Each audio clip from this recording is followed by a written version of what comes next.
गुरुविना ज्ञान नाही, गुरुविना उद्धार नाही. नमस्कार, श्री स्वामी समर्थ. स्वामी भक्ती या मराठी वाहिनीवर तुम्हा सर्वांचं मनपूर्वक स्वागत. आज आपण अशा एका दिवसाविषयी जाणून घेणार आहोत जो संपूर्ण दत्त भक्तांसाठी, स्वामी भक्तांसाठी अत्यंत महत्त्वाचा आणि शुभ मानला जातो. तो म्हणजे गुरुप्रतिपदा. उद्या आहे गुरुप्रतिपदा. हे तुम्ही मुळीच चुकवू शकत नाही.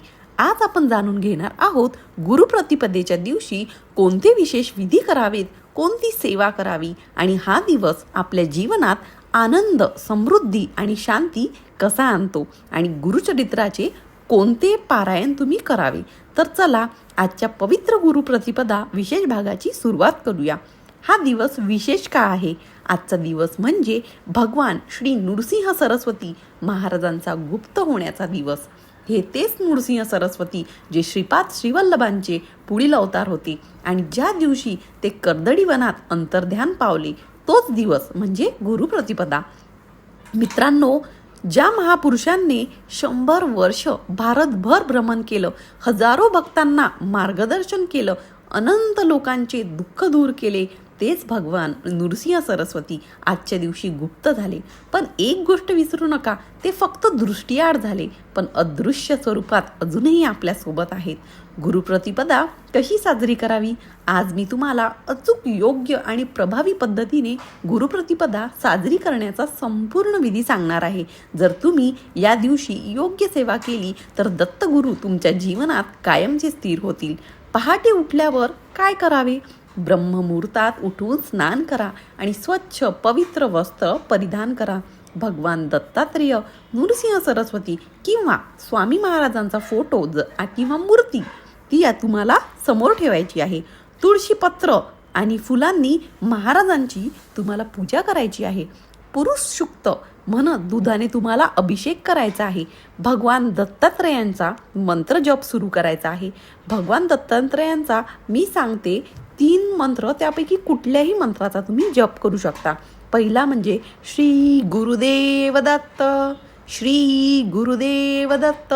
दुसरा दिगंबरा दिगंबरा श्रीपाद वल्लभ दिगंबरा, दिगंबरा दिगंबरा श्रीपाद वल्लभ दिगंबरा. तिसरा ओम दत्तात्रेय नमः, ओम दत्तात्रेय नमः. गुरुचरित्र ग्रंथातील 51वा आणि 52वा अध्याय तुम्हाला या दिवशी पठन करणे अत्यंत महत्त्वाचे आहे. पठन ब्रह्ममुहूर्तात किंवा तुम्हाला दुपारी 4 वाजण्याच्या आत पूर्ण करायचं आहे. घरातील सर्वांना एकत्र बसून वाचन करायचे आहे, जेणेकरून गुरुकृपा संपूर्ण तुमच्या कुटुंबावर राहील. आता तुम्ही म्हणाल अभिषेक आणि पूजाविधी. महाराजांच्या मूर्तीवर गंगाजल, पंचामृत आणि स्वच्छ पाण्याने तुम्हाला अभिषेक करायचा आहे. त्यानंतर त्यांना वस्त्र परिधान करून तुळशी आणि पिवळ्या फुलांनी तुम्हाला सजवायचं आहे. त्यांना धूप, दीप, नैवेद्य दाखवायचा आहे. तर गुरुप्रतिपदेला विशेष नैवेद्य कोणता दाखवायचा? तर श्रावणी शेंगा. तुम्हाला सगळ्यांना माहीतच असेल, घेवड्याच्या शेंगा लाल मिरचीमध्ये तळून दत्त महाराजांना अर्पण कराव्यात. नंतर येते ते बेसनाचे लाडू, ज्या लाडवांचा नैवेद्य भक्तांनी नृसिंह सरस्वती महाराजांना दिला होता, तोच नैवेद्य तुम्ही द्यावा. शुद्ध सात्विक अन्न, वरण, भात, तूप, चपाती, गूळ, दूध हे दत्त महाराजांना प्रिय आहे, तर तुम्ही हा नैवेद्य दत्त महाराजांना अर्पण करू शकता. संध्याकाळी आपल्याला विशेष आरती आणि काही सेवा करायच्या आहेत. संध्याकाळी दत्त मंदिरात किंवा घराच्या पूजास्थानी तुम्हाला आरत्या करायच्या आहेत. गणपतीची, दत्त महाराजांची, स्वामी महाराजांची आणि नारायणाची आरती तुम्ही म्हणू शकता. मंत्रपुष्पांजली अर्पण करायची आहे आणि गुरुचरित्र पठन करून दिवसाची सांगता करायची आहे. गुरुप्रतिपदेला तुम्हाला कोणत्या कोणत्या गोष्टी टाळायच्या आहे? सर्वात प्रथम येते ते मांसाहार, मद्यपान, कांदा, लसूण यांचा तुम्हाला त्याग करायचा आहे. घरात शक्यतोवर भांडण, तंटे, वाईट विचार, नकारात्मकता तुम्हाला टाळायची आहे. मोबाईल, TV आणि मनोरंजनापासून तुम्हाला आजच्या दिवशी दूर राहायचे आहे. या दिवशी अत्यंत पवित्र मनाने आणि भक्तिभावाने तुम्हाला सेवा करायची आहे. गुरुप्रतिपदा कशासाठी? हा दिवस किती महत्त्वाचा आहे? हा दिवस दत्त भक्तांसाठी अतिशय शुभ आणि पुण्यप्रदायक आहे. या दिवशी जे काही साधना कराल, सेवा कराल, ती तुमच्या 7 जन्मांपर्यंत फळ देईल. मनोकामना पूर्ण होण्यासाठी दत्तगुरूंना अखंड नामस्मरण घ्या. घरात सुख, शांती आणि आरोग्यासाठी गुरुचरित्राचे पठण करा. संकष्ट, दुष्टबाधा आणि विघ्न दूर होण्यासाठी पुरुष सूक्त पाठ आणि अभिषेक करा. वैवाहिक जीवन आणि आर्थिक समृद्धीसाठी पती पत्नीने एकत्र दत्तपूजा करावी. संतती प्राप्ती आणि मुलांच्या उज्ज्वल भविष्यासाठी दत्तगुरूंना तूप आणि गूळ तुम्हाला अर्पण करायचा आहे. ही सेवा केली तर दत्तगुरू कायमचे तुमच्या पाठीशी असतील. ही एक गोष्ट लक्षात ठेवा, दत्तगुरूंना एकदाच अखंड प्रेमाने शरण गेलात की ते आयुष्यभर तुम्हाला कधीही सोडणार नाहीत.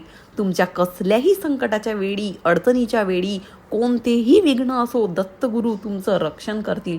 जर तुम्ही गाणगापूर, अक्कलकोट किंवा लाड कारंजा येथे असाल तर तुम्ही अत्यंत भाग्यवान आहात. त्या ठिकाणी सेवा करून आणखी पुण्य संचय करा. जे लोक जाऊ शकत नाही त्यांनी घरातच श्रद्धेने आणि भक्तीने पूजा करावी. तुमच्या जीवनातला हा सुवर्ण क्षण आहे. आजचा हा पवित्र दिवस तुम्ही पूर्ण भक्तिभावाने साजरा करा आणि आयुष्यभर दत्तगुरूंच्या चरणी शरण जाऊन अचल भक्ती ठेवा. याचा अनुभव घेतल्याशिवाय राहणार नाही. गुरुकृपा एकदा तुमच्या जीवनात आली की तुमचं नशीबच बदलून जाईल. तर चला हा पवित्र दिवस भक्तिभावाने साजरा करूया. जय जय गुरुदेव, जय जय स्वामी समर्थ. हा व्हिडिओ तुम्हाला उपयोगी वाटला असेल तर लाईक करा, शेअर करा आणि सबस्क्राईब करायला विसरू नका.